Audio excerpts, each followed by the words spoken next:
कक्षा 8वीं में अध्ययनरत वे बच्चे जो प्रयास विद्यालय में जाने के इच्छुक हैं, उनके लिए यह प्रश्न जो है बहुत ही उपयोगी है। यह प्रश्न पिछले वर्ष की परीक्षा में पूछे गए थे और समानांतर प्रश्न आने वाले भी परीक्षा में आएगी। तो देखते हैं यहाँ पे हमारा जो गणित का प्रश्न है 30वां नंबर का, उसमें प्रश्न पूछा गया है कि 55 का पूरक कोण 55 अंश का पूरक कोण। तो 55 अंश का पूरक कोण यानी सप्लीमेंट्री कोण जो होता है वो दो कोणों के योगफल 90 अंश के बराबर होता है। इसलिए यदि हम 90 अंश में 55 अंश को घटा देंगे तो सप्लीमेंट्री एंगल जो है हमारा पूरक कोण जो है मिल जाएगा। तो यहाँ पे हम 90 में 55 को घटाएंगे तो ये हमारा उत्तर आ जाएगा 35 अंश, जो कि ऑप्शन सी में दिया गया है। चलिए अगला प्रश्न है 31 नंबर का, जो घात से संबंधित प्रश्न है। प्रश्न में पूछा गया है कि घातांक क्या होगा। तो यहाँ पे दिया है 5 की घात 4 और गुना दिया है ऋण 5 की घात 2। तो यहाँ पे हम देखते हैं कि यहाँ ऋण जो दिया हुआ है उसको हमको बाहर निकालना पड़ेगा। तो ये 5 की घात 4 गुणित, अगर हम 5 को रहने देंगे और ऋण 1 को बाहर कर देंगे, यानी कि ऋण 1 को बाहर कर देंगे और इसका वर्ग भी 2 रहेगा। तो इस तरह से हमारा जो है ऋण 1 बाहर निकल गया। अब यहाँ पे इसको हल करेंगे तो ये 5 की घात 4 होगा, ये 5 की घात 2 होगा, और यदि हम ऋण 1 का गुना 2 बार करते हैं तो ऋण और ऋण का ऋण 1 गुणित ऋण 1 अगर गुना करेंगे तो ये धन 1 हो जाता है, इसलिए इसका वैल्यू 1 हो जाएगा। और इस तरह से 1 का कोई लिखने की ज़रूरत भी नहीं है इसको। तो अब हमारे पास आ गया है 5 की घात 4 गुणित 5 की घात 2, और इसको हम घातांक में लिखना चाहते हैं। चूँकि जोड़ना है, समान आधार है 5, तो इसके घात जो है जुड़ जाएंगे, यानी 4 और 2 जुड़ जाएगा। तो इस तरह से 5 की घात 6 जो है हमारा सही उत्तर होगा, जो कि ऑप्शन सी में दिया गया है। चलिए अगला प्रश्न देखते हैं। ऐसा चतुर्भुज जिसमें विकर्ण बराबर होते हैं तथा प्रतिच्छेद बिंदु समकोण पर प्रतिच्छेद करते हैं, वह चतुर्भुज होगा। तो चूँकि यहाँ पे दो जो है ऑप्शन में 2 ऑप्शन है ए और बी जो चतुर्भुज है, बाकी तो चतुर्भुज ही नहीं है, तो ये नहीं हो सकता। अब आयत और वर्ग में हमको देखना है कि कौन सा चतुर्भुज होगा। अगर हम वर्ग की बात करें तो वर्ग में चूँकि सभी भुजा बराबर होती है और इसके विकर्ण भी बराबर होते हैं, और इसका जो केंद्र पे प्रतिच्छेद बिंदु पे जो कोण होता है वो भी जो है 90 अंश के होते हैं, जबकि आयत में नहीं होता है। आयत में जो है विकर्ण तो बराबर होंगे, लेकिन जो कोण होते हैं वो जो है 90 अंश के नहीं होते दोनों। तो इस तरह से हमारा जो सही उत्तर होगा वो जो है बी होगा, वर्ग का ही होता है। अगला प्रश्न देखेंगे। समानांतर चतुर्भुज जिसका आधार 15 सेंटीमीटर, शीर्ष जो लंब जो है 10 सेंटीमीटर है, तो उसका क्षेत्रफल क्या होगा। समानांतर चतुर्भुज है तो समानांतर चतुर्भुज में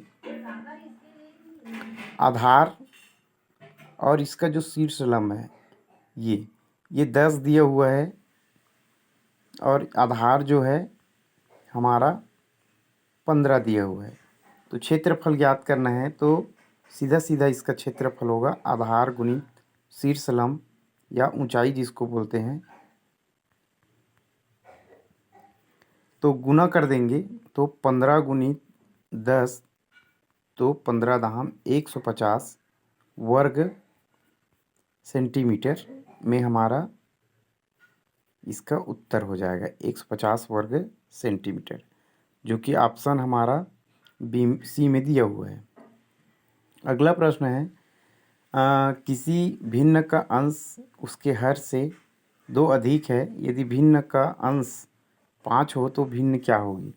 इस प्रश्न में ऑप्शन जो दिया गया है वो ऑप्शन गलत है, इसमें जो ऑप्शन दिया है वो गलत है। इसलिए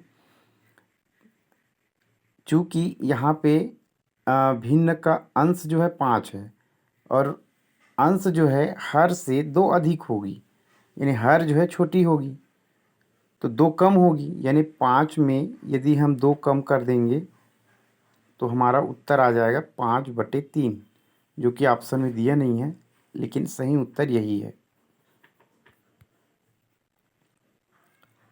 अगला प्रश्न है गुणा करने के लिए दिया गया है। प्रश्न में दिया है कि x वर्ग धन y वर्ग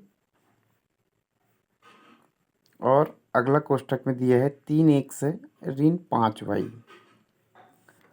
का मान क्या होगा। तो इसमें हमको गुणा करना रहता है। पहला पद का गुना जो है यानी x वर्ग का गुना जो है 3x ऋण 5y से गुना करेंगे। इसके बाद सेकंड पद जो है y वर्ग का गुना जो है 3x ऋण 5y से करेंगे। इसके बाद प्रत्येक पदों से गुना करेंगे तो ये हो जाएगा हमारा 3x का त्रिघात और ऋण 5x वर्ग y, फिर इसके बाद प्लस y का 3 से करेंगे तो 3x y वर्ग हो जाएगा और 5 से अगर हम गुना करेंगे 5y से तो ऋण 5y का त्रिघात हो जाएगा। तो इस तरह से हमारा जो उत्तर आ गया है इसमें हमको देखना है कि कौन सा ऑप्शन इसमें दिया गया है। तो इस तरह से हम देख रहे हैं तो इसमें हमारा जो फाइनल आंसर है वो बी ऑप्शन ए ऑप्शन में दिया गया है।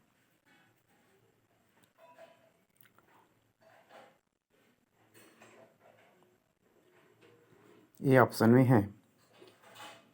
चलिए अगला प्रश्न, एक कार 48 लीटर पेट्रोल में 432 किलोमीटर चलती है तो 20 लीटर पेट्रोल में वह कितनी दूर चलेगी। तो इस तरह का जो प्रश्न है हमारा अनुपात से संबंधित प्रश्न है और चूंकि 48 लीटर पेट्रोल है और 432 किलोमीटर चल रही है तो इसका हमारा ये जो अनुपात है वो क्या होगा, इसको देखते हैं। यदि पेट्रोल को x और y से हम प्रदर्शित करें इस तरह से ये दूरी हो गई और ये पेट्रोल, तो यहाँ पे दिया गया है 48 लीटर और 432 किलोमीटर, तो 20 लीटर में कितनी दूरी जाएगी।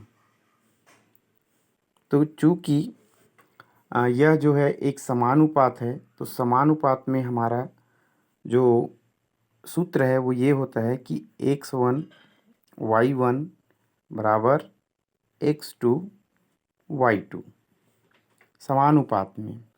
तो इसी सूत्र से हम हल करेंगे तो ये हमारा हो जाएगा 48/432 बराबर 20/y2। तो हल कर देंगे तो ये हमारा उत्तर हो जाएगा y2 बराबर 20 गुणित 432/48। इसको हल कर देंगे, ये हमारा 4×5 = 20 और ये हो जाएगा 4 एकम 4 4 दूनी 8। फिर पुनः इसको हल करेंगे, 12 से भाग जाएगा ये, 12 एकम 12, 12 तिया 36 और बच जाएगा हमारा 7 और 12 छक्के 72। अब 36 का गुना 5 से कर देंगे तो हमारा आंसर आ जाएगा, ऊपर में कर रहा हूँ 36 गुणित 5 तो बराबर 5 छक्के 30, हासिल आया 3 और 5 तिये 15, 3 18। 180 किलोमीटर की दूरी जो है तय करेगी 20 लीटर पेट्रोल से, जो कि ऑप्शन सी में दिया गया है। चलिए अगला प्रश्न देखेंगे। अगला प्रश्न जो है एक नियम से दिया गया है, नियम के तहत बनाना है इसको। इसमें दिया गया है कि ऋण 5/9 धन 4/7 जो है बराबर होगा 4/7 धन, और यहाँ ब्लैंक्स दिया हुआ है। तो यह जो है क्रम विनिमय नियम है, क्रम विनिमय, यानी कि क्रम के बदलने से मान में अंतर नहीं आता है, इसलिए यहाँ पे हमारा ऋण 5/9 आ जाएगा सही उत्तर, जो कि ऑप्शन बी में दिया गया है। तो मेरा यह वीडियो देखने वाले सभी बच्चे इस वीडियो को आप देखें, सवाल को हल करें, सीखें और बार बार देखें, मेरे वीडियो को देखें, और साथ ही साथ आप लाइक करें, कमेंट करें और सब्सक्राइब ज़रूर करें, ताकि आपको इसी तरह के प्रश्न आपको मिलती रहे और सीखने को आपको सारे सवाल आसानी से उपलब्ध हो सके। Thank you.